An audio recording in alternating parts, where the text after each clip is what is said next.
Hello అండి, ఈరోజు మన ఇంట్లో స్పెషల్ అంటే చూపిస్తాను. చూసేయండి, పొగలు వస్తుంది కదా, వైట్ రైస్ అన్నమాట. వైట్ రైస్ ఇంకా రొయ్యలు అష్యూ చేశాను.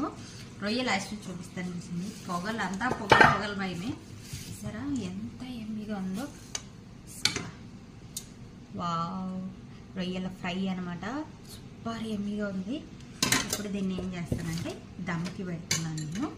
ఫస్ట్ అయితే కొద్దిగా వైట్ రైస్ తీసుకుంటా. కొద్దిగా ఇది వైట్ రైస్, ఇది అసలైన రైస్ తీసుకుంటా. ఇప్పుడు రైస్లో ఇప్పుడు ఇది వేద్దాం. రొయ్యలు మనం ఫ్రై చేసి పెట్టుకుంది. కొద్దిగా ఇలా స్ప్రెడ్ చేయాలి. బిస్మిల్లా. సిమ్లో పెట్టేద్దాం.